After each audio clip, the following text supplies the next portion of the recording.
This week's episode of Panel of Amateurs is not brought to you by Audible. Whether you're riding the bus, having breakfast, or cleaning the house, a great story can take you anywhere. At Audible, we offer more than 180,000 audiobooks and other audio programs. Surround yourself in a story today. Audible.com. If you'd like to sponsor an episode of Panel of Amateurs, please contact us on our Facebook, YouTube, or Twitter feed. Today in the show, we discuss what's in the news. We've got new trailers for Rogue One and Passengers. We're also going to do our Fall TV catch-up reviews for shows like CW's DC Universe, The Walking Dead, Westworld, some Agents of S.H.I.E.L.D. Don't forget, we're also still doing our giveaway. We still got to get to 100 YouTube subscribers before we can give away that gift card. But one lucky person is going to win that gift card just in time for the holiday season. Don't forget to like, share, comment, and subscribe to our podcast down below. That way, all of your friends and family can enjoy Panel of Amateurs this holiday season.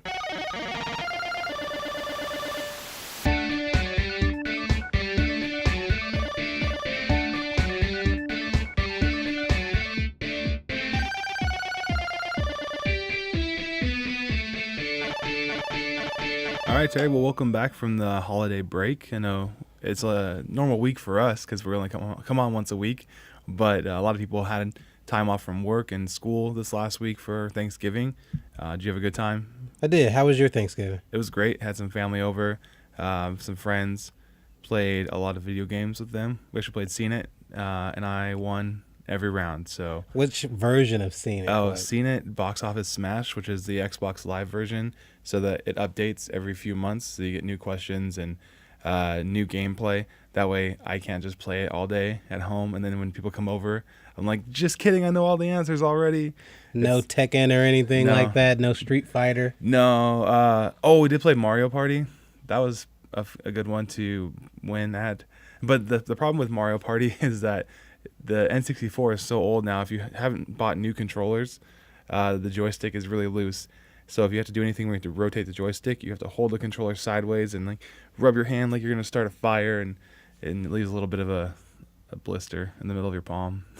There was some comments on our YouTube page about our video game selections from last week, and we were talking about characters from Tekken and Street Fighter, and we had a commenter who actually gave us those names.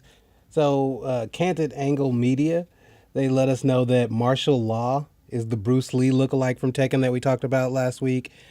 Eddie Gordo was the favorite character. He was the Brazilian capoeira, right? The one that I was talking that you were talking about. And we said, or I said, that Sagat was the guy in Street Fighter who with the long arms could extend his arms, and that was actually Dalsim. So thank you, Canted Angle Media, for correcting us on that. We really appreciate it, and that's why this is a panel of amateurs, because you all are a part of the show, and we need to be corrected sometimes because we spit out a lot of wrong information. Yes, we do. That's true. We're not always wrong, but we're wrong enough that we are considered amateurs.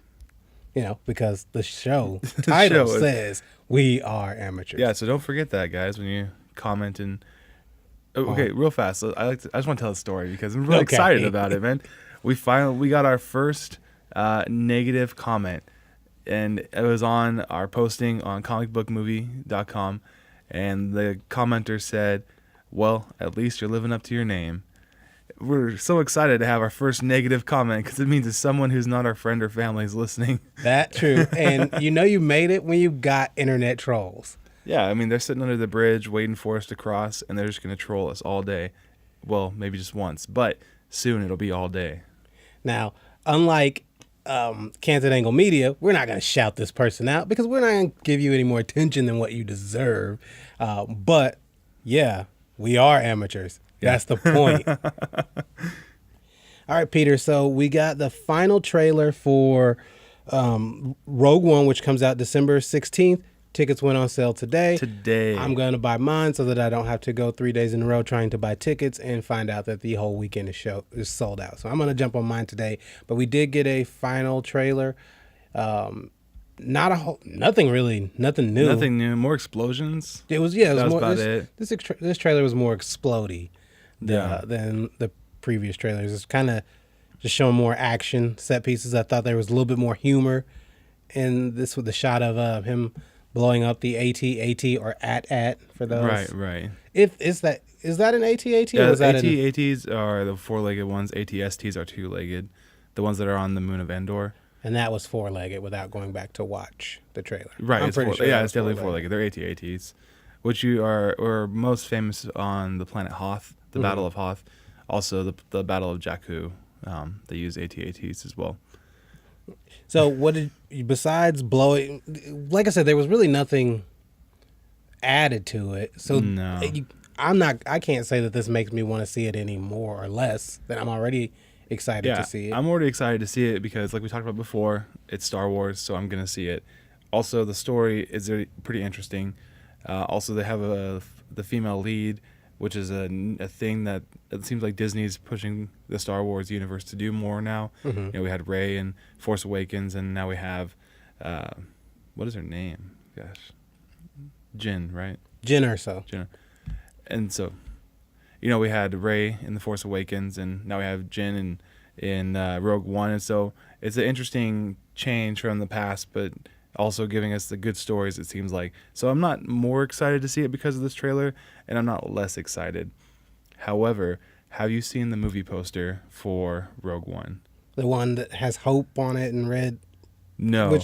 The one that looks like it is a beach paradise, and it has like half of the Death Star. Yes, I have seen that one.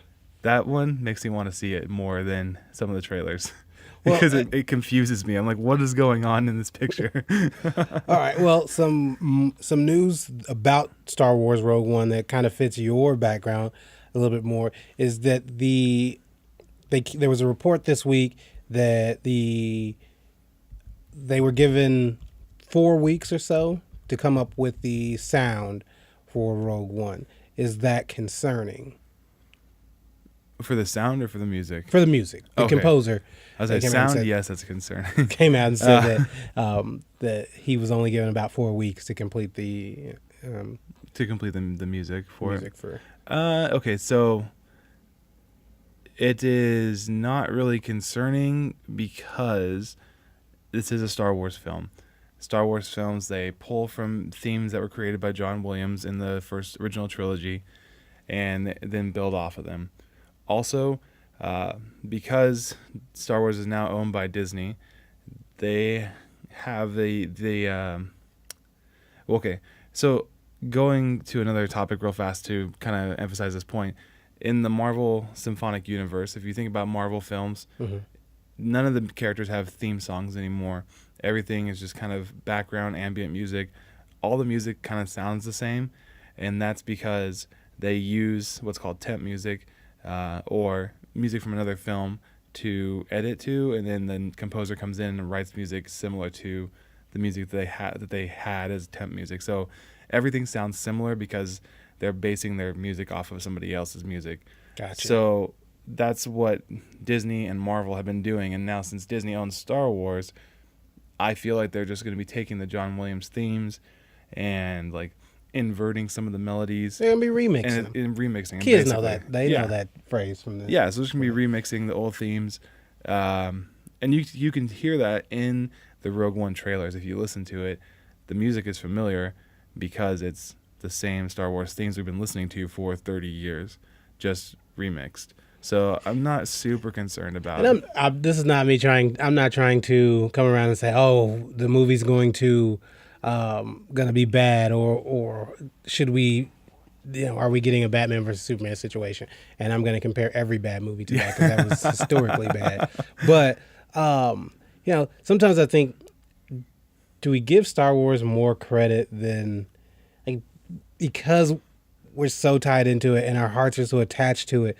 Do we give, for instance, Boba Fett is a horrible character from his screen time. 2 lines that he has. But you would think that he is one of the most iconic movie characters of all time. There even talks of making a Boba Fett standalone movie. But Star Wars gets away with things like that. We'd have conversations about the fact that a huge plot of or a huge theme in the first two movies was would they or won't they between Luke and Leia. Those sweet Leia buns. Even Luke never gonna let that go. Couldn't even Luke just couldn't do without those sweet Leia buns for just a moment. So and then we forget that like they were pretty close to make. They did kiss. Yes. Yeah. But we just let the whole incest thing we just let it go. It's cool. It's Star Wars. It's Star Wars. It happened a long time ago in a galaxy far away. I mean, so and in that galaxy, incest might not be a thing. So, big deal. Yeah, no big deal, guys. Incest is wincest in that galaxy. Incest is hashtag incest is wincest on our on our Twitter feed. Incest is wincest. Hashtag Peter Bateman. No, don't hashtag incest is wincest. Oh man, I want you to know I got that from the internet. I didn't make that up.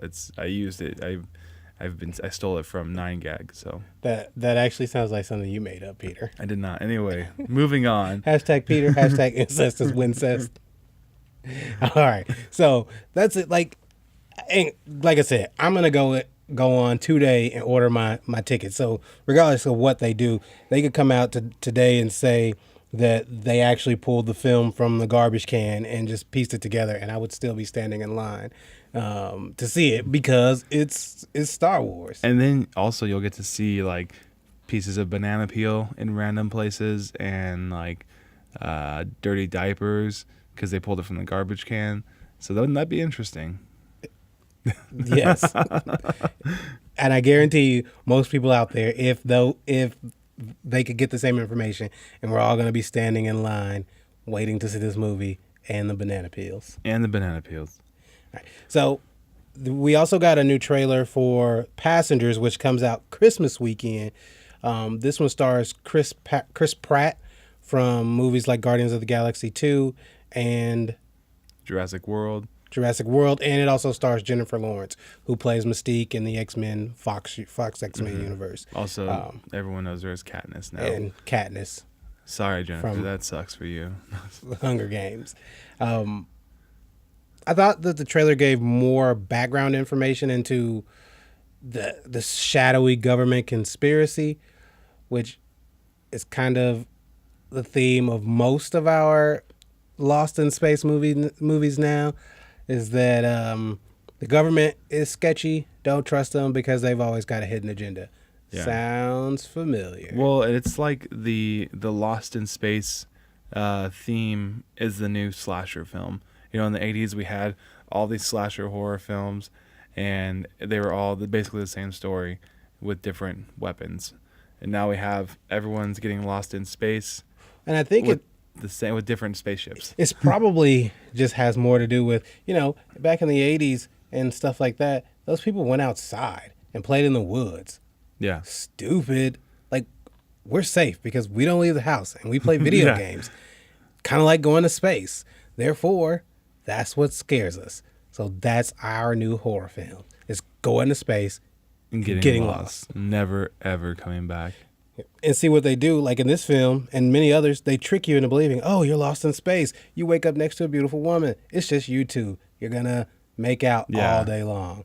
Nope. The government is sneaky. They're still watching did something to mess it up. Yeah.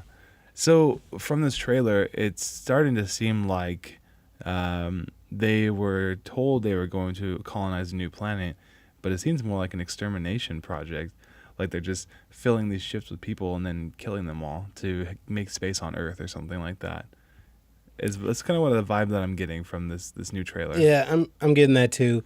It seemed like maybe they stole a little bit of that from like Interstellar. That whole, hey, we're not saving you. Mm-hmm. We're actually going to let everybody die and we're gonna do this other thing. Feels to me like it's kind of they've kind of taken some of the plot points from Interstellar and with hotter people. Not that you McConaughey fans won't. I'm not saying that, but Jennifer Lawrence makes up for the difference in Passengers than with the chicks in Interstellar. Just saying. Wait, wasn't the new Audrey Hepburn? What's her name? She's got like the Princess Diary movies and Les Mis. She played Catwoman. Yeah, what is? She's not hot. To you, maybe. There's somebody who's like, dang, that girl is hot. Obviously, it's not me because I can't even think of what her name is. Exactly. Well, let me reel that back in. I'm not saying she's ugly. Right. She's not ugly. Not ugly, but like Jennifer Lawrence is kind of like a sex symbol. She's kind of like Midwestern sex symbol. Okay, I could see that. Okay. I could see that. What I'm saying is, wait, Anne Hathaway, that's her name. Anne Hathaway is, and she's not an ugly girl. There's no way she's ugly. Right, but she's more like girl next door versus, like, oh, she's so hot. Like, you know what I mean? Yeah. Yeah. It's kind of like that. Yes, that's exactly what I meant by it. So all you Anne Hathaway fans, don't kill me down in the comments. If you want to kill anybody down in the comments, just remember #incest is Wincest. Yeah, just remember that. But so Passengers, the new trailer doesn't make me want to see it anymore, though. I feel like they gave away too much, maybe. I kind of like how, like a couple episodes we talked about Arrival and how there was like one trailer for it and it didn't tell us anything. And then you went and it was a great film. I feel like Passengers is kind of giving us, if they didn't give us the shady government thing, I still would have seen it and then I would have been blown away. Like, oh, there's the twist. But now the twist was in the trailer. Yeah, and a lot of movies have been doing that lately, where they, and I don't know if maybe the buzz isn't what they feel like it should be, or that people, maybe when they're screening the trailer or the movie, people are going, well, I don't really understand, or I don't know what it's about. I don't know if you remember Terminator Genesis, yeah, where they basically in the trailer told you that John Connor was a Terminator. Hashtag spoilers. Hashtag that was a spoiler for Terminator Genesis if you haven't seen it. Hashtag that movie came out years ago. Don't worry. So hashtag too late for spoilers. Yeah. But no, they came out in the trailer and gave you the huge plot twist right in there. Batman versus Superman did the exact same thing, where they came out when they should, even though their version of Doomsday was a horrible rendition. But you mean the blob shaped like a man? The Trolls that Day was. Yeah. Like that was something they should have saved for us to get that in theaters. Even probably the Wonder Woman cameo is something they should have saved. Saved that. What were they thinking? Like, I was gonna see the movie anyways because Batman vs Superman. Like, I didn't need to know Wonder Woman was going to be in it. It should have been a surprise. Like, nobody was watching that trailer going, oh, now I'm going to... Wonder Woman? Oh, I really got to see it exactly. now. So, those are... But I feel like movies are doing that more and more these days, and it probably has a lot to do with it. Maybe if the buzz isn't large enough for it. But, I mean, Bad Santa 2 is the #1 movie in America this week. Is it really? Yes. Moana is, but I think Bad Santa #2. Say, didn't Moana come out? That looked a lot better. Did second. It did better than like Doctor Strange, and I know that's been out for a couple weeks, stuff like that. Yeah. But what I mean by that is, with Passengers, you got Jennifer Lawrence and Chris Pratt, two of the biggest stars, two of the biggest and most popular stars right now. You don't have to give it away. People are going to see it. Yeah. And it's really a test of their star power. If people will go see it without having a bunch of background information into the story. No, I want to point out that we are amateurs, and I decided that I was going to Google this real fast what this weekend's box office ranking was. Mm-hmm. And you're right, Moana was the first. However, Bad Santa 2 is number 8. It came in at number 8. Yeah, because we have Fantastic Beasts and Where to Find Them is still number 2. Doctor Strange number 3. Allied, which came out this weekend, the Brad Pitt film where he and his wife might be spies. They might not be spies anymore. Gotcha. It's like Mr. and Mrs. Smith, but put back in the 40s. Oh, yeah. I just realized that it's the same movie, just set in the 40s. In the 40s. And I will say, ad people, you got me because you really led me to believe that Bad Santa 2 was the number 1 or 2 movie in the box office this week. Oh, good job, marketing. Beautifully done. Nice. Marketing people for Bad Santa 2, because I actually believe that movie was a box office hit already. Yeah, and then Arrival, Trolls beat out Bad Santa 2, and then Almost Christmas. Do you know anything about Almost Christmas? No. It is a story of people coming together for Christmas, but they're a dysfunctional family, and so there's like a lot of alcoholism. So they should call it Everybody's Christmas? Pretty much, yeah. Because it's pretty much everybody's Christmas. Yeah. So, and then just since we're on this, we'll finish out the top 10. After Bad Santa 2 was Hacksaw Ridge, and then for number 10, The Edge of 17.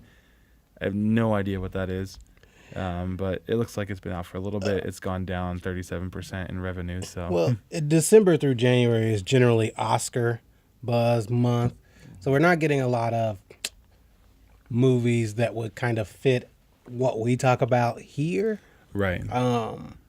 But a lot of these, like Hacksaw Ridge, are going to get Oscar consideration, things like that. That's the movie season that we're in. I kind of hope Arrival gets some really good Oscar nods.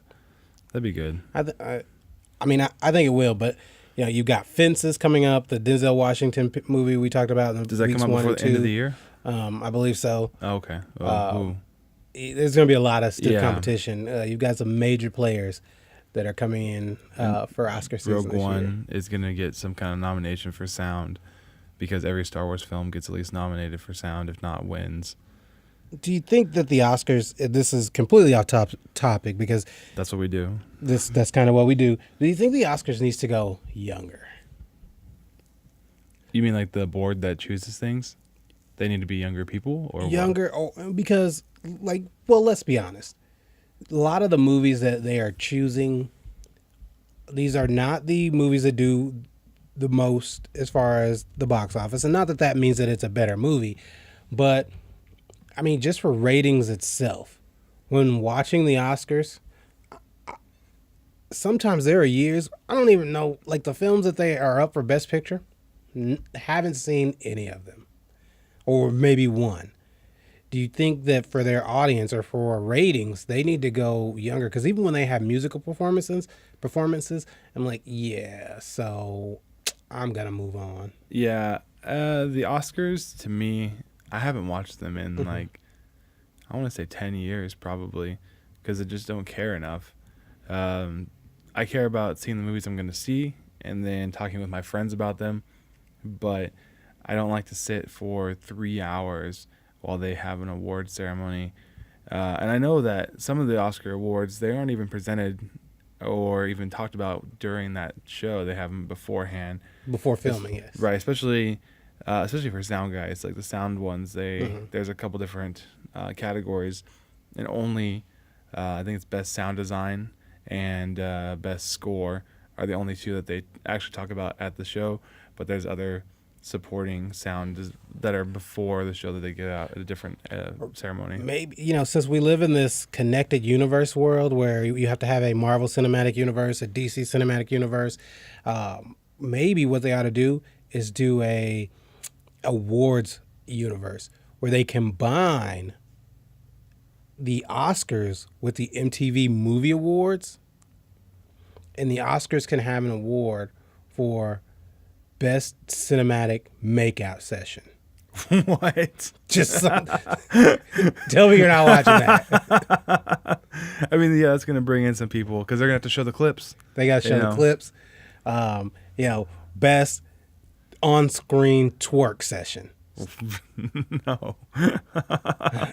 Think about it, Oscars. Oh. You're gonna drive people in. But in all seriousness, if you got a bet, you have your overall Best Picture, Best Director award, and then you throw in like a Best Summer Blockbuster. Yeah, they should do that for sure, because then it's like the Best Picture, which last year I think was Birdman, which I didn't see. I'm actually pretty sure that was like 2 years ago. Was it 2 years ago? 2 or 3 years okay, ago. I Googled 2015. I Googled Best Picture 2015 because isn't it the year before? Like they do it in January, but it's from the year before? You should look up Oscar history of Best Pictures because I'm pretty sure Birdman was not this year's Best Picture. Anyway, I don't watch the Oscars. You admitted that you haven't seen it in what, 10 years? Yeah, in 10 years. Anyway, well, the point is that they should have the best picture, like intellectually speaking, and then like the best summer blockbuster, where this was the best movie to have fun watching, and this is the best one that you're gonna watch for the cinematography. That would be good. And in some summers, those two movies may be the same. Right. But I think if you want to continue to bring in viewers like us, you're going to need to bring in. You're gonna need to start giving awards to movies that we understand or that we have seen. I think the last time I watched the Oscars is the year that The Dark Knight was up for awards. Oh, that was a long time ago. Yes, see, exactly. Because most of the time, these aren't movies that I actually care all that much about. And if I've seen them, it's been in passing, or it just it happened to be on TV, or I caught it in the red box or something. Right, like I definitely did not go out and try to see whatever is nominated for the best picture of the year. It just isn't something that I care about. So I got something in my eye. So that was it. It was pretty slow news week. Not a whole lot going on. Like I said, it's really gear up time for Star Wars Rogue One. So after coming back from Thanksgiving break that you all had, because we didn't have a Thanksgiving break because we're putting this at the same time we do every week, we decided that we wouldn't do a question of the week this time around. And the reason being, we're going to do our Fall TV catch-up for shows like Supergirl, The Flash, Arrow, Legends of Tomorrow, Walking Dead, Westworld. So we decided we wouldn't give you a question of the week for last week. That way we could spend more time talking about some of the TV shows that are on this fall. If you have any comments or suggestions for what next week's question of the week should be, please leave it down in the comments. Like I said before, we're going to start using some of your questions, and we will shout you out, let people know where that question came from, and that way we invite you all to be a part of Panel of Amateurs. So leave your comments and questions down in the boxes below. Also on our Facebook and Twitter pages, you can leave your suggestions for question of the week. So the first thing that we're going to hit is our DC CW universe. Today, Supergirl is on Mondays. The Flash is on Tuesdays. Arrow is on Wednesdays, and Legends of Tomorrow comes on Thursdays. And tonight marks the start of their 4-day crossover event, where they will be crossing over all the shows into one big story arc. So the first thing what I'm going to do is I'm going to go through kind of where we are on each show for the season, starting with Supergirl since it airs tonight. So I just want to put it in here real fast that I don't really watch these shows, so this is going to be like Terry's wheelhouse. So I'll put in my 2 cents, but mostly the catch-up will be done by Terry. And I'm caught up on all of these shows for this season. Supergirl just moved over from CBS, so you can tell the tone is kind of different. Obviously, it's more. There's more money behind a CBS show than there is on the CW, but I think it still looks good. My main issue with Supergirl is always that they are taking. She really has no rogues gallery, so they take Superman characters and say, okay, well, this is where they're getting their start at. But the problem with that is, in this universe, or in Supergirl's world, Superman has been Superman for at least 10 years before she decided to put on the cape and the S. Yeah, because he gets there 24 years before her or something like that, yeah, right? So, yeah. And when she arrives, she's like a 12-year-old or something like that. So if Superman exists and you're going to start bringing him on the show more, you mean to tell me that all of his rogues, they fought Supergirl first and couldn't beat her? So why would they go fight Superman? Exactly. Yeah. So we've gotten villains like the Parasite, and Hank Henshaw, Cyborg Terminator, Cyborg Superman, has been on the show this year. She's not a villain, but we've got Miss Martian this year. So, I mean, the cool thing is they're bringing in more superpowered beings. We're getting more comic book storylines. We've got the Guardian, who's also a hero, played by Jimmy Olsen, which is not the same character Jimmy Olsen. Not the same as in the comics. I think that Supergirl does well. There's sometimes I'm watching the show and I'm like, oh my goodness, get this over with. But for CW, I mean, the action scenes, the flying I couldn't ask for anything better. The best show on the network is still The Flash, but I think Supergirl holds her own. So are you saying that Arrow is on its way out then, you think? No, I mean, Arrow has been around for a little bit. They're on their like 5th season now, right? Yeah.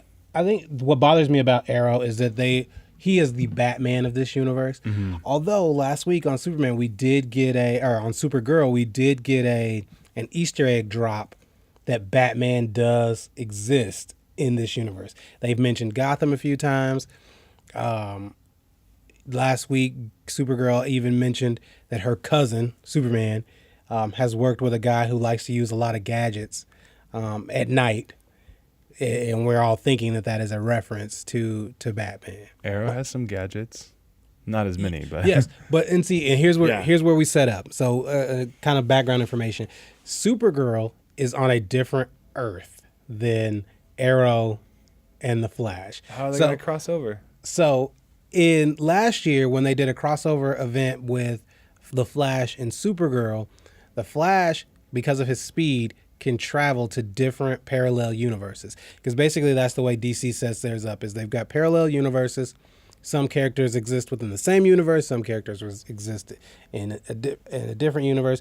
And Supergirl exists on a different universe than the Flash and Arrow. So in Arrow and Flash, there is no Supergirl. There is no Superman. There's no Batman then, too. There's no Batman either. So in this crossover event, they're going off a storyline called Invasion, which is an alien race called the Dominators come in, and their fear is that because of the metagene, which is what it's called in DC's universe, when a human gets superpowers, they feel that we're going to overtake the universe because of all these people gaining superpowers. So they want to come in and figure out how they can use the metagene for themselves, things like that. So what I'm expecting is that all this is going to happen in the Flash and Arrow universe, and that they're going to go and get Supergirl. My other question, her to help them fight the Dominators. My question about that is, why not just get Superman? Does he know Superman exists? Well, he doesn't, but why wouldn't she go, hey, I've got this cousin who's been doing this for 15 years. Why not? Yeah, let's go get him. He probably help us out a lot. Probably are just doing... I mean, I know they're just trying to promote her, really. This really feels to me like Justice League, the B team. Mm-hmm. Except Flash is on the regular Justice League. Yes, but when you've got characters like I said, you get Supergirl instead of Superman, you get Arrow instead of Batman. Okay, I see what you're saying. Yeah. Legends of Tomorrow. That's what I can say about Legends of Tomorrow. So on Supergirl, we've also got Mon-El, who is so at the end of last season, and spoilers for everyone who's not caught up, at the end of last season, basically what happens is there's a ship that crash lands, and that is they leave that open-ended so that we don't know who it is. And this season, they pull out the body of what they think is a Kryptonian, but he's actually a Daxamite who's in the same solar system as Krypton. And the explosion on Krypton blew up their planet in this universe. So this kid is trapped there. He's about the same age as Kara is now, Supergirl. Mm-hmm. So the storyline, it's revolving around, they got rid of a storyline where Kara and Jimmy were going to be in a relationship because they wanted to force feed us this Mon-El plot line. So now we are at the point where Mon-El is starting to realize that he maybe has feelings for Supergirl.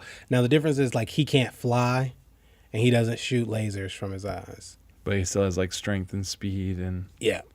Huh. Interesting. So that's where we are on Supergirl. On The Flash, which again is the better of all the shows, at the end of last season, Flash decided he was going to go back and save his mom. And if anybody is familiar with the history of DC Comics, that sets off what is called the Flashpoint Paradox.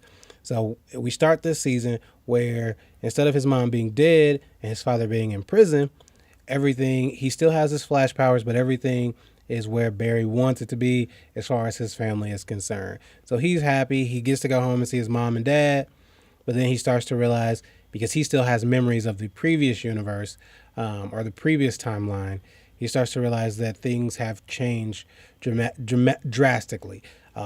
People who worked with him at Star Labs aren't his friends anymore.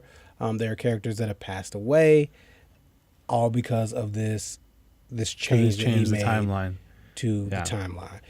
He has trapped the Reverse Flash because in the 70s and 50s, and they couldn't come up with better names, so they just said, hey, he's a villain that does the exact same thing, so we'll just call him the Reverse Flash.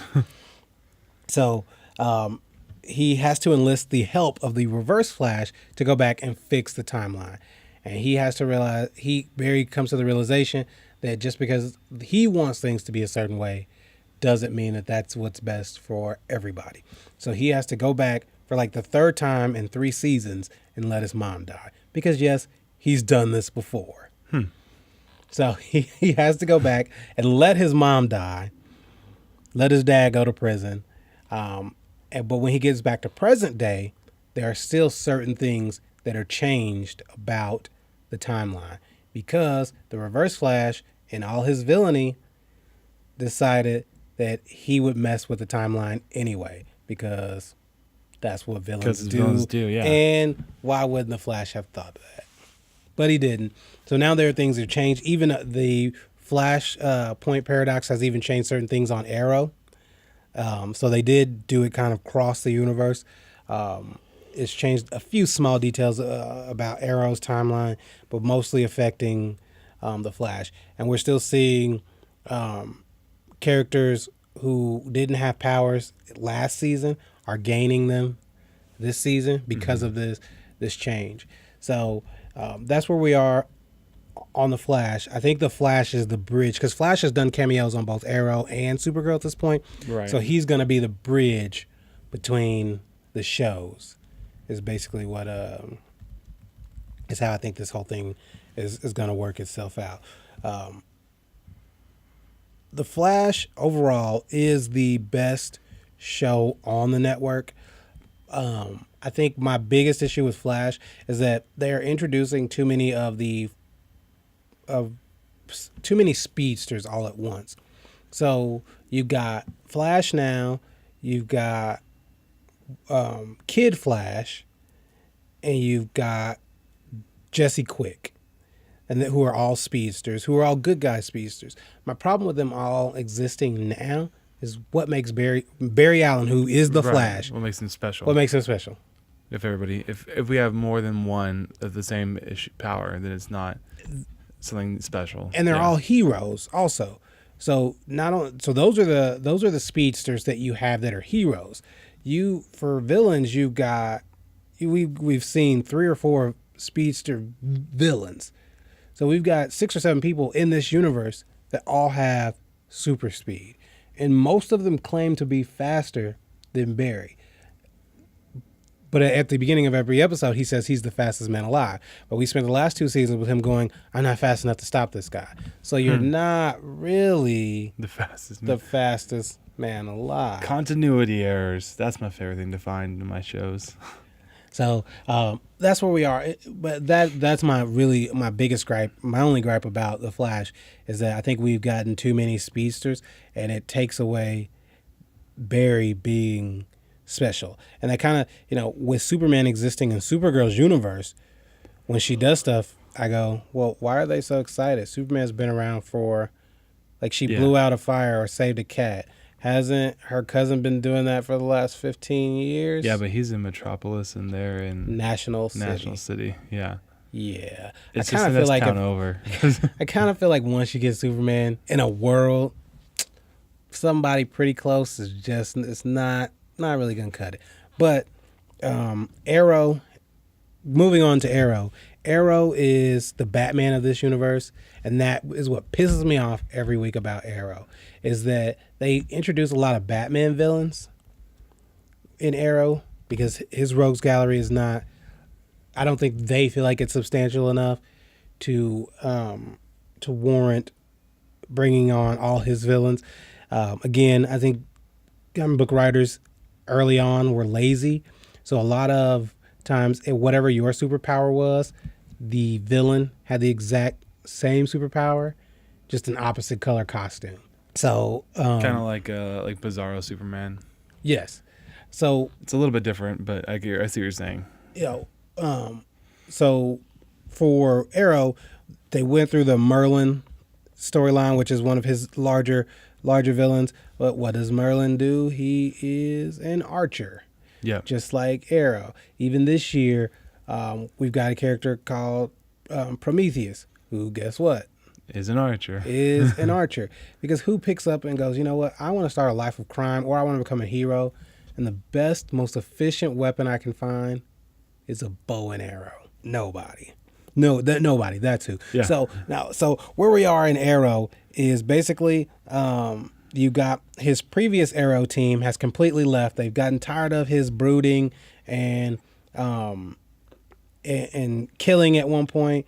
He used to kill, but he learned his lesson. But now this year he's back to killing, and they're trying to stop other vigilantes who kill by killing.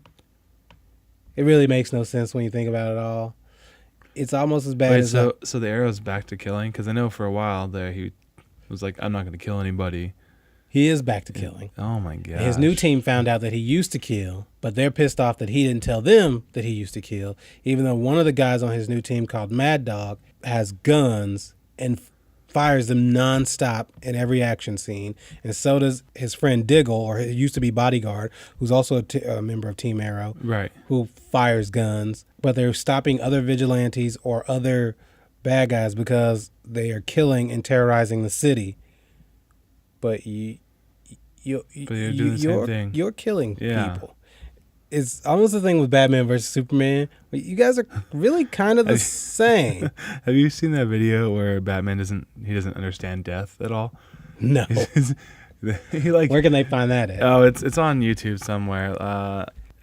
You can find that video. It's a College Humor video on YouTube. It's called Batman versus the Penguin with Patton Oswalt, and Batman doesn't understand what death is. He just thinks everyone's asleep because he fights so well, it makes them tired. Actually, I do think I've seen that one, and it is pretty much. I mean, it relates really well to this Arrow thing because, like I said, it is like they are stopping criminals because this criminal kills or this criminal does that, but so do you. Like they'll shoot an arrow through a guy's leg and leave him there hanging, and I guess we're supposed to believe that the police got there. Come and get him. Hey, but what happens if you hit an artery or the guy bleeds to death before the police arrive? Like, those are things that I think that they're missing. I won't spend much time on Legends of Tomorrow because it really doesn't deserve it. It's probably the weaker. Agents of S.H.I.E.L.D.? No, I mean Legends of Tomorrow. Okay. It's their Thursday show where basically revolves around time travel. Oh yeah. They pulled a bunch of characters from The Flash and Arrow and put them in this time travel show. A lot of it doesn't make any sense. The acting is really horrible.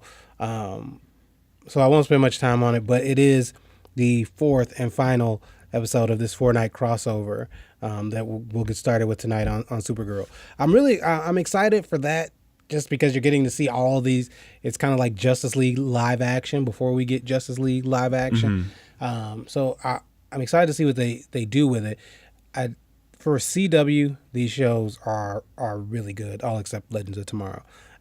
But that's where we are on these shows so far. I think the CW universe is a lot better than Marvel's TV universe because I really only consider Agents of S.H.I.E.L.D. Marvel's TV universe. even though, and if you want to go back and check our reviews for like Luke Cage, we talk about some other Marvel shows on there. If you include the Netflix series, yeah, it's different.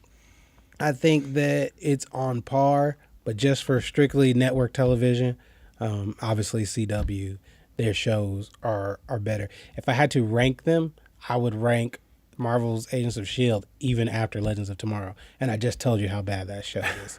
So that's where I would go on there. If you have any comments or tell me why I'm wrong on those, let me know. I'd be interested to hear what other people think about these shows or Agents of S.H.I.E.L.D. If you watch it, tell me why I should be watching. I have heard that this season of Agents of S.H.I.E.L.D. is a lot better with Ghost Rider, but I can't watch a show because of one reoccurring character. Right, not someone who's not on every time, but every 3 weeks or whatever. I get that. But going on further on to the shows that I watch, we have The Walking Dead. That's one that I make sure to watch every week. I've been watching that show for 6 years now. We're on season 7, season 6? 7. Yeah, season 7. Holy cow. Right. Tell them where we are on The Walking Dead now, Peter. We are in Washington, D.C. area. Tell them where we are. I know what you mean. Tell them where we're at this point of the season. Latitude 27.853, longitude 38. No, that's not what you want? Okay. No, not exactly. Okay. So this season on The Walking Dead, if you have not been watching, then spoilers. But I'll just Hashtag is too late. Hashtag is way too late if you're this far into the episode. Also, we're on the sixth episode this season. Sixth episode, yeah. Yeah. So it's been 6 weeks. If you haven't been on Facebook and seen the memes, then you don't really care about The Walking Dead anyways. So moving on. Episode 1, we had the death of Abraham and Glenn, and not really the introduction of Negan, because he was introduced at the end of last season, but we got to see a little bit more of how Jeffrey Dean Morgan was portraying him. And we basically see the fall of Rick Grimes. Who's a better Negan, Jeffrey Dean Morgan or Dave Chappelle? Oh my gosh, man. That was such a freaking hilarious SNL skit. I'd actually want to see them do more of Dave Chappelle Negan. More Dave Chappelle Negan takes. That would be an interesting. Maybe we should do a spoof. They should do a spoof movie of The Walking Dead and just cast Dave Chappelle as Negan. And I'm already on board. I'd like to see more of that. So for the real story, Jeffrey Dean Morgan, but man, Dave Chappelle did a great job. It was pretty believable. If you haven't seen it, what we're talking about is Dave Chappelle actually recently hosted Saturday Night Live, and his opening skit was of the Negan scene at the beginning of this season of The Walking Dead. Right. It's super hilarious. It brings on some of his characters from the Dave Chappelle show, and they're in the Survivors lineup. And he does his version of Any, Mini, Miny, Mo, which was completely hilarious. Super good. But back to the regular show. So then we had in episode 2 the introduction of King Ezekiel and the kingdom. I don't like where they're going with Carol right now. Carol used to be this great character who was, at first she was an abused wife, and then her husband was eaten by zombies, and so she decided to become a much better person, which is great. And she took out the cannibals basically single-handedly. She burned people's bodies who she thought were sick to save the community, all up until almost the end of last season. I think it was the mid-season finale of last year, when the little boy who she'd been scaring the whole time in Alexandria died. And now they're saying that she's had a mental breakdown because of it, that she is now doesn't want to love anyone or get close to anyone because they're all going to die. Wait, what gave her the mental breakdown? Because, in episode or season 5, from the time they got to Alexandria, there's a little boy who was always scared of the walkers. Yeah. And she kept saying, if you tell anyone, I'm going to tie you to a tree and let the walkers get you. So that gave her a mental breakdown is what you're saying? When he actually did get eaten by the walkers, because he couldn't move because he saw them. That's the theory, is that she had a mental breakdown from that point. So her daughter being lost for weeks, Yeah, finding her in a herd, locked in a barn. in a barn of zombies. That didn't break her down. That didn't break her. That gave her resolve, right? Yeah. Her two little girls that she kind of took under her wing. That she had to shoot. That didn't send her over the edge. No. Yeah, that's what I'm saying. It's not some little kid that she known good for or believable. And don't get us wrong. These are actually TV shows that we love. Yeah. But sometimes when you love somebody, you got to tell them what's wrong, and you got to help them get better. The only way to help them get better is to tell them when they're doing wrong. And that's as bad. If that is actually true, and that is what they're trying to get us to believe, that is as bad as the lawns being mowed and the new cars, the new production of your cars, that they come up with. It is that bad of storytelling. So, Robert Kirkman, I know you're listening, because we're going to tag The Walking Dead, and I know that you watch everything that's related to The Walking Dead.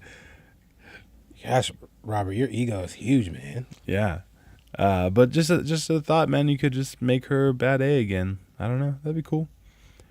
No more running away. And that's what they talked about in episode 2, is really she's not going to be running away anymore. Mm-hmm. She's going to be living in the kingdom, but not in the kingdom. Ezekiel gives her a house on the edge of town. And seems to take her under his wing. And it seems like they're going to have a pretty good relationship. We haven't seen anything more from that up to this point. So after that, we go back to Alexandria, and Negan comes the first time and takes his tax from the Alexandrians. Michonne tries to hide some things, and Rick takes them from her and gives them to Negan as a sign of good faith. But in that same episode, there's a theory going around the internet right now. In the opening shots, there is a giant Morse code poster on the wall. And then if you watch the episode really closely, like someone who's really, really likes the show, you can see that Daryl is blinking an abnormal amount. And so someone has gone and watched the show and decoded the Morse code from his blinks, and it says 6 miles from Hilltop. Really? Yeah. I've actually seen that theory. I didn't watch the videos because I thought it was hogwash. But maybe they're onto something. Yeah. And the truth of the matter is, when it comes to stuff like that the guy who decoded it could be completely bonkers. I don't know Morse code. Yeah. So I just have to accept that, hey, this guy doesn't want internet fame for any reason. Yeah. I really want it to be true, though. I want the fact that Daryl hasn't, because in one of the episodes, he's been put in a prison cell in Negan's compound and broken down with like Guantanamo Bay type tactics, where they're playing just the same horrible song over and over. But he never has given in and joined Negan's crew, and I really wanted him to still be able to pass messages to Rick about where he's at without being part of Negan's crew, because that's kind of a fun idea. Okay. And I was actually talking about this last night with my brother-in-law, and why hasn't Daryl just said, oh, okay, yeah, I'm Negan, whatever, like, I'm with you guys. And he brought up the fact that because Daryl was so rebellious at the lineup, he jumped up and punched Negan after he killed Abraham and got Glenn killed. If he turns and is subservient so quickly, then something's obviously up, and Negan will just say, oh, no, I don't believe you, and kill him. So if he fights it for a long time, then perhaps it'll be more believable when he finally, quote unquote, gives in. But I don't know if we're going to get that far. Like, I don't know if Negan and Daryl are going to be in this story together much longer. And also, is it, because you think about that, and again, this is where we kind of get off topic a little bit, but I think it's just one of those things where you always think, well, when somebody's being tortured, why not just give up some name? Yeah. This is one of those things where if I give you what you, like, not giving you what you want is what's keeping me alive. Yeah. And that could be his thought process. Because once he turns or he says, I'm Negan, who's to say that things are going to get any better for him? Much better. I mean, he's known you for days compared to these other people that he may have known for weeks. And you've seen how he's walked through the compound and treated some of them. Yeah. What makes you think just because you say yes that you're going to get, even because he's telling you are, what makes you think you're going to get this lavish lifestyle? Right. Or that you were in a lineup where he was going to make a man cut off his own son's hand. To prove that you are with him, right? What will he make you do? Exactly. So it is better for Daryl to not join at this point. But then, so moving on, we have last week's episode. Okay, we have last week's episode where we have Maggie and Sasha at the hilltop. Maggie's been treated by the doctor. And you mean the Sunday prior to this one? Because we just got a new episode yesterday. Right. So a week from Sunday ago, we have the hilltop, and we see how horrible Gregory really is. He's just a coward that won't take any initiative, and Jesus tries to step up and tell him how to run the hilltop, and that doesn't work out so well. But the main takeaway from that episode is that the saviors have come to the hilltop to show their dominance. They come not on a scheduled time and request supplies to show that they're in charge. Well, when they drive away the supply trucks, Jesus jumps into the back, and when he's in there, he finds that Carl's already in the back to stow away. Now, spoiler from the comics, if you don't already know this, Carl, when he rides back to Negan's compound in the supply truck, has a semi-automatic weapon with him, and when they stop, he opens fire and just destroys like 10 of Negan's guys. Yeah. And then Negan actually thinks it's pretty hilarious and takes him under his wing, and so we'll see how they do that in the show. I don't know if they will. And they're kind of combining two storylines from really are from the comics. In the comics, and again, spoilers if you haven't read the comics, but in the comics, Jesus's trip and Carl's trip are two different events, and they're kind of just tying that in right. together. Because Jesus's trip is more reconnaissance, and Carl's is more revenge. Yes, and Carl went by like no one knew. Right. They hint that Rick sent Carl in the comics, that Rick knew, but it's supposed to be that no one knew Carl was going to do this. I feel like this season they are following closer to the comic book storylines than they have in the past, and I actually think I've always thought that that's a good thing, because not as many people read the graphic novel or the comics as watch the show. Right. So a lot of us are getting the story new. We don't realize we're getting the same story retold. Retold to us. Right. I do think that with the show, and it's almost like I'm being negative Nancy this episode. It was hard. It's hard to keep the momentum from that first show. It really are. It is this season, except this week's episode. It brought a different momentum. Like what happened in this week's episode is that we have, what is her name? Tara. So in this week's episode, we have Tara and Keith, who have left after the satellite killing. Yeah. And they go off and do scavenging for a 2-week run. When we open the episode, we find out that they've only been gone 2 weeks. All of these last end of the season of last year, and then the first 5 episodes. To where we are with Maggie the week before. Week before. It's only been 2 weeks. And that kind of, like, when I realized that, it put a lot of things into perspective. That, they did the satellite killing.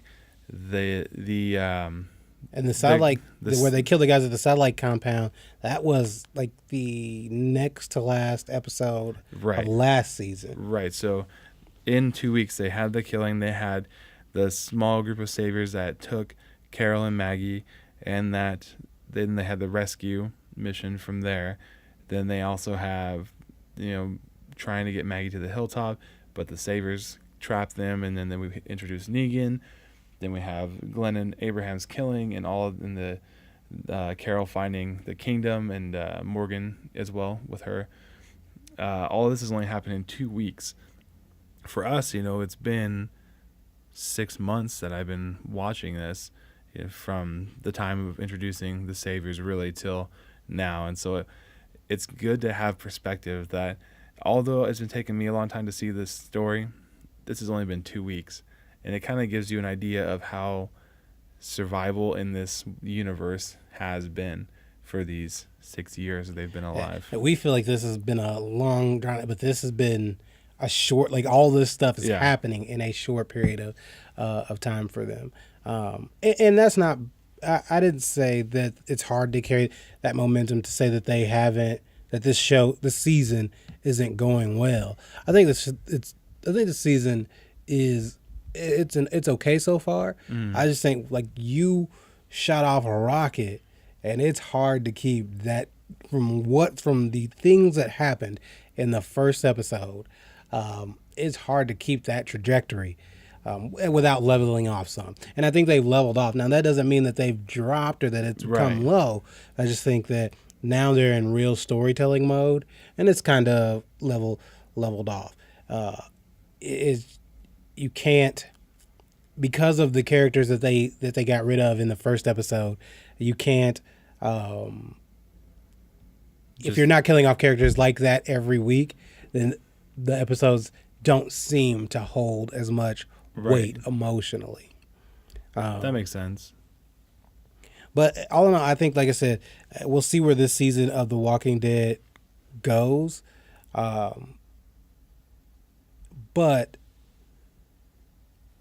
I'm happy with where we are. There were points last season where I was just like, what is, like, and even the seasons before, especially at the midway point, I would go, yeah, this show's just not what it used to be. Right. And I'm not there yet this season. I'm okay with where we are. And I think that comes from the fact that we have like 5 storylines going on right now. We have Carol and Morgan. We have Jesus and Carl. We have what's going on in Alexandria. We have the Rick and Michonne, their battle that they're having. And then now we have Tara and Keith and what's going on, where they went. Like now we don't know where Keith is at because he's not back at the compound at Alexandria. Do you think that's confused? Do you think, like, if someone they've heard all the talk, they just jumped into Walking Dead, you think all these diverging storylines or converging storylines, because they're all going to come together at some point, right? Do you think that that's confusing? That would confuse a new viewer? Yeah, it's possible. I mean, if you just jump into this season and didn't have any kind of background, then you would be very confused with what was going on. And I think for me it hurts and helps it because I guess it builds the anticipation, because like we talked about, we haven't seen Carol and the Kingdom for 4 episodes now. 4 episodes now. So what's going on with them? We don't get Carl and Jesus going to Negan's compound this week. No, it won't be next week either. So, now we're in anticipation. So it is building the anticipation, because, I want to know what happens to Carl, or what happens to Jesus. But then it also, if you're a new viewer and you come back the next week expecting the continuation of that storyline, you're going, wait, what the hell? Yeah, then you're very confused, that's for sure. And that was my one cuss word for the show, by the way, Leanne. I apologize. Very good. Well, I think that wraps it up for the TV shows right now. Well, we have to hit on Westworld. Oh, Westworld. I know you haven't gotten a chance to see it. Yes. But Westworld is the best new TV show of the fall. And for those of you who don't have any background information on Westworld, Westworld is actually an adaptation of I believe it was a 70s film starring Yul Brynner as the gunslinger. And the way Westworld works is basically Westworld is a theme park for adults where you can go and live in worlds like the Old West. Or now in the 70s, they had more than one theme park or more than one type of theme you could go to. In the 70s, original picture, this was actually directed by Michael Crichton, the same guy who wrote books like Jurassic Park. And Sphere and Timeline and Pirate Latitudes. And, yeah. So he directed this movie, and it's basically this company called Delios, where they've created a world where you can go and visit the Old West, ancient Rome, and they have created lifelike robot androids that you can interact with, you can make out with, and when I say make out, I really mean go the full shebang with, too. Which is kind of weird because there's never any scenes of cleaning. Oh, gross, man. I mean, I'm just saying, there's never an indication that they actually clean these things. So I'm sure they do, right? I mean, I guess it's suspended belief. You're just supposed to believe that they have. But so you can go in, like if you want to be a gunslinger, you want to be a murderer, you can do anything you want. And they've got this technology where the guns won't hurt real people, but they'll let you kill and murder and sleep with and torture the robots, which is kind of sadistic because people would actually go so that they can live out their fantasies of being a murderer and a thief and a bank robber. But you can also do heroic events where you go on storylines to save a train robbery and different things like that. And that, so with this new show on HBO, they just brought over the Westworld part of Westworld, where it's just the Old West. Like I said, they've got a saloon, they've got a whorehouse, they've got Indians and savages and all those things that you can go in and relax and stay. Now, in the 70s TV show, or in the 70s movie, it was $1,000 a day to stay at this resort. In the 70s, that's a lot of money. In the 70s, it's a lot of money. So if you think now, all of the people that they're saying have stayed at Westworld this time are all business tycoons, rich people. So I'm assuming that it is still thousands. It's probably like $10,000 a night or more to stay at this resort. There is really no differentiating between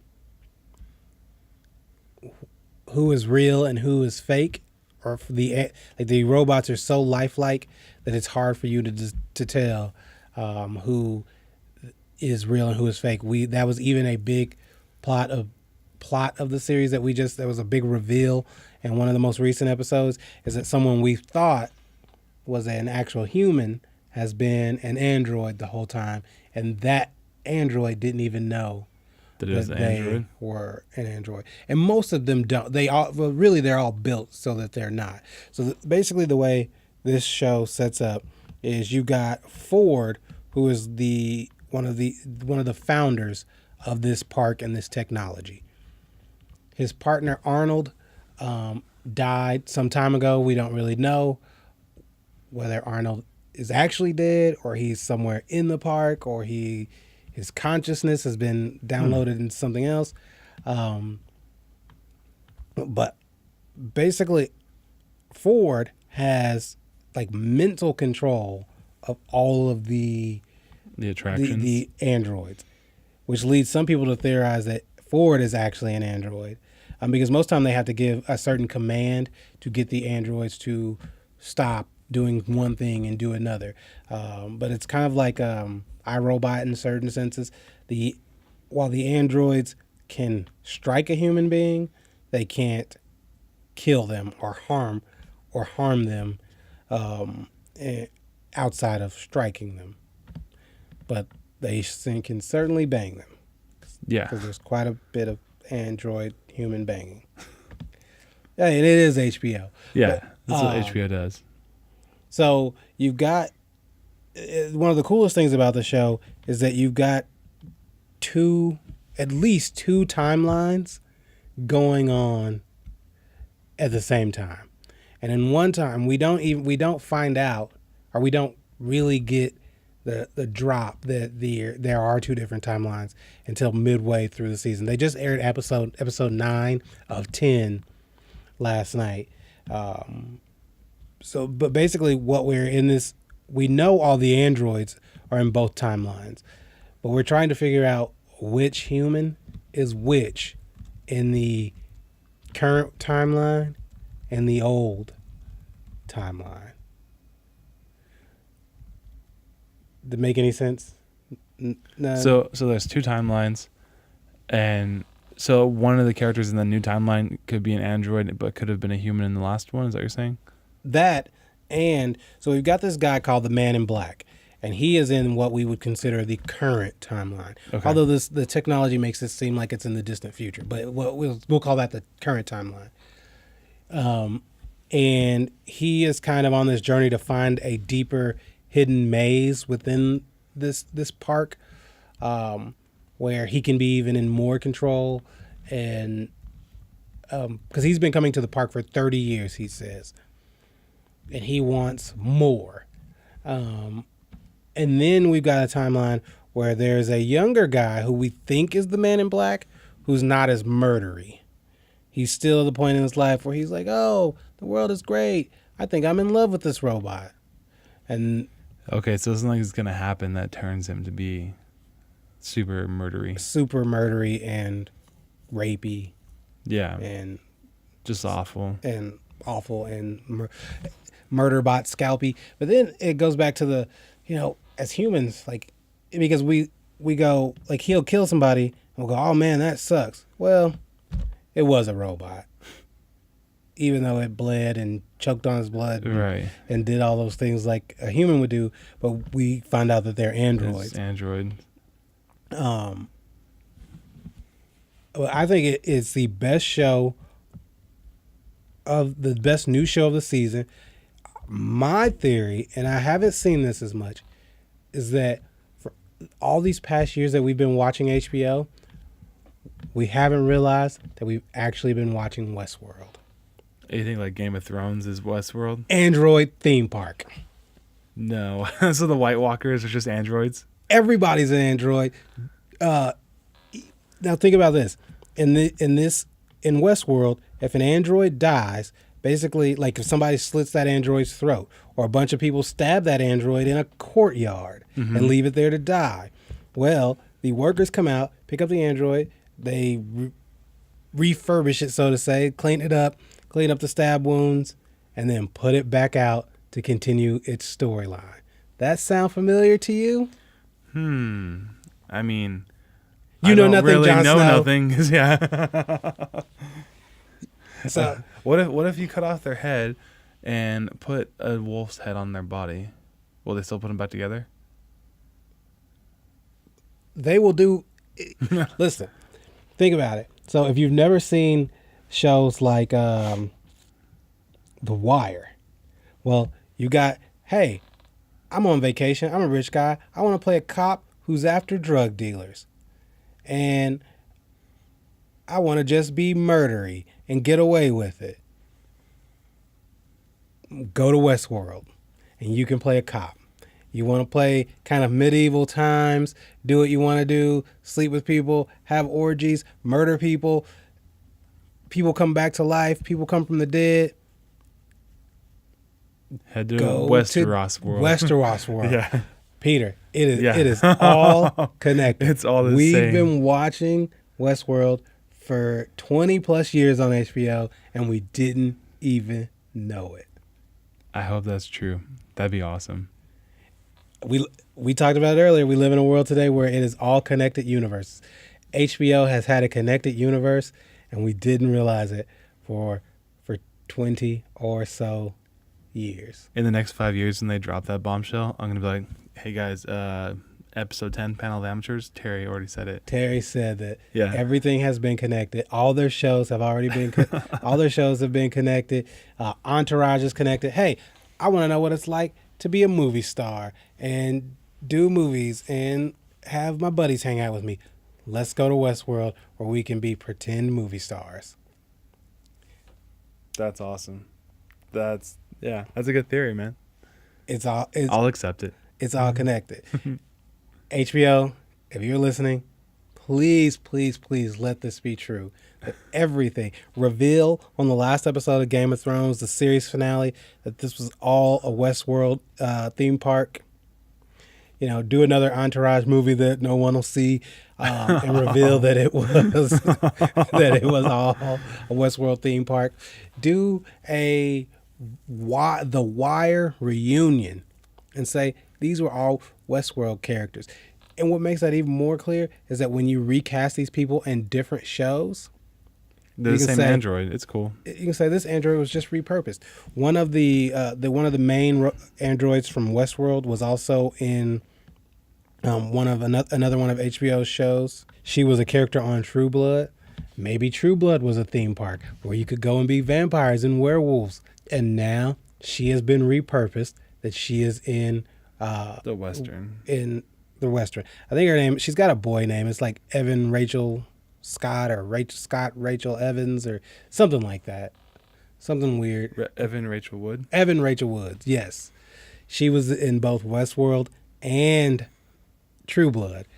Therefore, connected universe. That was one of her storylines in a previous iteration of the park, and now she's in the Western iteration of the park, having been repurposed. It's all connected. You wanted to go be a blood-sucking vampire, pay the money to do so. You got a couple seasons of that, and now you can go and gunsling. Nice. We're gonna find out. It's gonna happen. And future me is going to give myself a pat on the back for figuring this out before everybody else did. If you're interested in any of those shows, or if you've got some issues with what we said or some other information that we may have left out, I mean, guys, we've got lives. We can't do this all day. Let us know down in the comments. Like I said, don't forget to respond to us on Facebook, Twitter. If you'd like to see us do things like Facebook Live and you'd like to see our ugly mugs, let us know. Because we're not going to do that stuff if nobody's going to watch it. Yeah, if you guys really want to see it, we'll do it. But if no one responds and says, hey, don't forget Facebook Live, then we probably won't do it. YouTube has a live feature. We'd like to do all that stuff, whatever you all are interested in. If you'd like to catch up on Arrow, The Flash, Supergirl, Legends of Tomorrow, you can find all those on Netflix. Some of the episodes you can find on Hulu, but the current season you can stream right from the CW, or you can go to the CW Monday through Thursday and catch those shows as well. All right, well, it's time for this week's question of the week for you guys. Since it is about to be December, which means Christmas time, and we're going to continue with the holiday kind of themes, we just want to ask, what is your go-to holiday movie?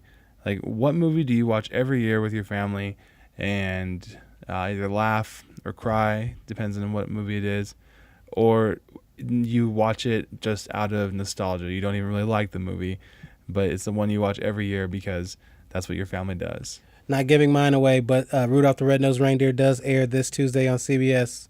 So just in case you were wondering, because I miss it every year, and I'm hyper, super, duper upset about it. Well, if you do miss it every year, it's on YouTube. The whole movie is. Thanks, Peter. You're welcome. I don't have a reason to miss it every year. It's like my tradition now to miss it every year. It's cool. I'll send you the link. Don't worry. Leave a comment in the section below, or go to our Facebook or Twitter at Panel of Amateurs and let us know, what is your go-to holiday movie. It's been a pretty good episode. We talked about some TV shows we watched, caught you guys up on those, and also the last Rogue One trailer before the film comes out, and Passengers. So don't forget to answer the question of the week. And don't forget, if you get to 100 subscribers, we'll be giving out that gift card. So like, comment, and share the video with everybody, so that way you will have that opportunity to get the gift card. All right, Terry, I'll see you next week. All right, Peter, great episode. We'll see you again next week.